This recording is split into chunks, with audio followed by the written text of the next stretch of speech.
So in the previous lecture, we uploaded our iOS application to be tested inside of App Center. And we actually saw the test fail, but I have added this line right here to make the test pass. So in the previous lecture, we noticed how probably this right here, this evaluation was being performed before the actual navigation happened. And we also noticed that the add button from the main page was still visible in a couple scenarios. So probably that is what was happening. So with this line of coding here, what I'm going to do is wait for this button a couple of seconds. So here is how it's going to work. With this method in here, over and over again is Xamarin UI Test, or in this particular scenario, the iApp property going to check if there is an item with this identifier, which of course is the exact same one that we are eventually looking for. And it is going to do it throughout 2 seconds. You could of course set the time span to be different, but I am just leaving this to 2 seconds. Probably 1 would be enough, but just to be sure, I set this to 2 seconds. If after 2 seconds this item is not found, then this error message is going to be displayed and probably the assertion wouldn't pass. But in this case, since I'm already waiting for it, it is very likely that when we try to retrieve it, it is going to be there and the assertion is going to be true, making the test pass. And in fact, if I navigate over to App Center, to the iOS project that I was actually testing, we can see this second test that I just ran. And it passed in all 3 scenarios. And if I select this one, I see the screenshots for all of these devices, and we see that indeed the add button is no longer there. So it appears to be solved. I now see the tests passing. Excellent. Now what I want to do in this lecture is upload the Android version of this test. And that is going to be pretty much exactly the same that we did previously. So I will navigate now in App Center over to the Android app. And in test, I will also start testing my app. So I am going to create a new test run. And in here, of course, I will see a wide variety of devices as well. All of them running Android, even Android 10, as you can see in these 2 new Pixel devices being listed. So feel free to go ahead and select a few of them, as many as you want. For example, I am going to select this Huawei P30 Pro, maybe an S10, and maybe also test in older versions of Android, maybe one that is running Android 7 on a Samsung Galaxy S8, and maybe even one running Android 6, perhaps this LG Nexus 5. So I have selected 4 devices.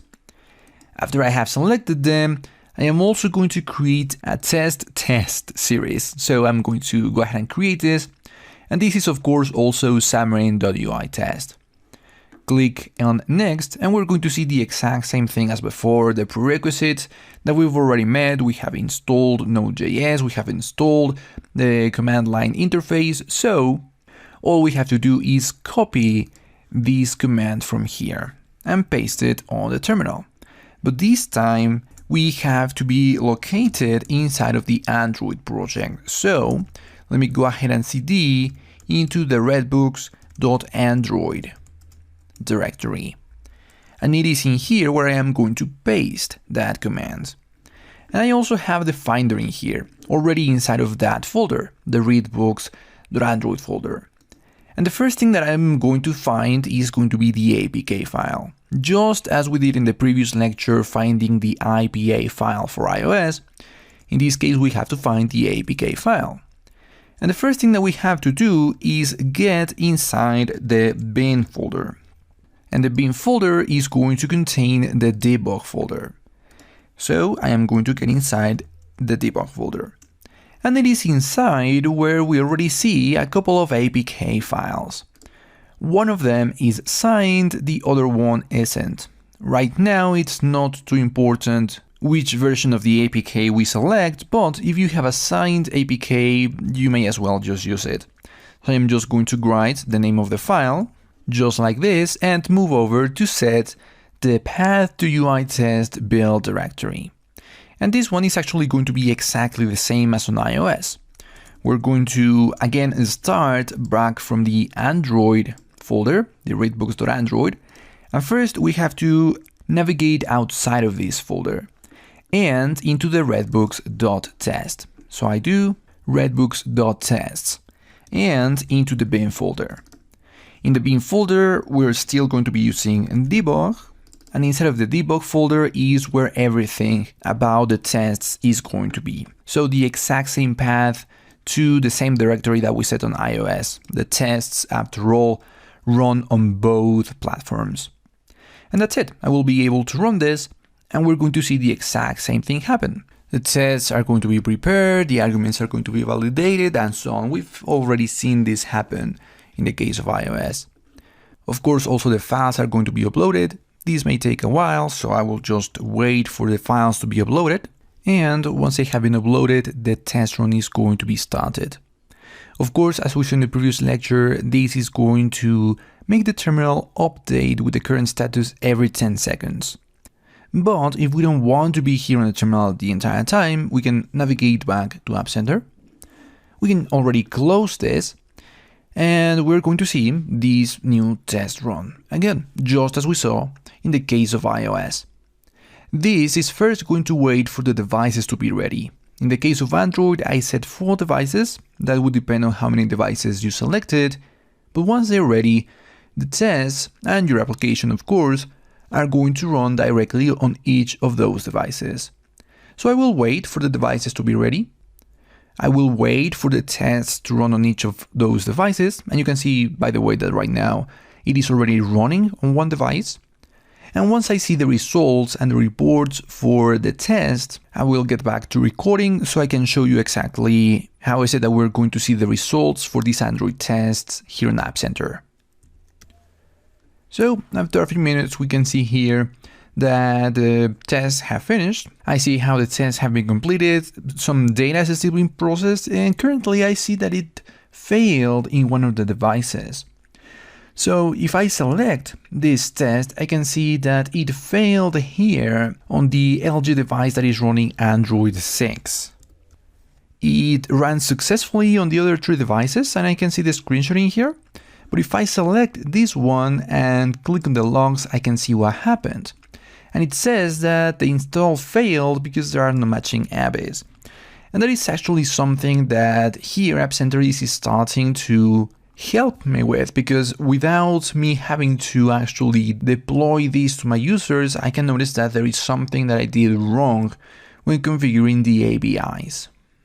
So what I would have to do is come back to my Android project, right click on it, click on options, and here under Android build, navigate over to advanced and select this ABI that I had removed earlier. So because of that, previous versions of Android weren't able to test this version of my app. But I can see something very similar to what I did on iOS. I see the list of all of the devices that ran my application, a screenshot of the application up and running as soon as the test was complete, of course the result, how long it took, and the logs. And now I was able to see that on a Huawei P30 Pro, a Samsung Galaxy S10 and a Samsung Galaxy S8, the application ran smoothly. It is in this earlier version of Android that I need to make some changes, but if I were to upload this new version of my build, I'm sure it will also pass just as it did in these 3 other devices. So we've seen the power of App Center and the test within App Center at work throughout these couple of lectures. Without me having all of these physical devices, I am able to test my application on a wide range of Android and iOS devices with many different versions of their operating systems. I can see, of course, whether or not the test passed, and I even see screenshots of the application running as soon as these tests are completed. So there you have it. This is what you can do for testing your application directly on App Center on pretty much any device that you can think of. Now, in the next section, we're going to work with continuous delivery, and we're going to revisit our build tab, and we're actually going to be working a little bit more with both the test and of course the master branches. We're going to be configuring some distribution groups to finally be able to continuously deliver a version of our application to testers directly through App Center and eventually to any user through the corresponding app stores.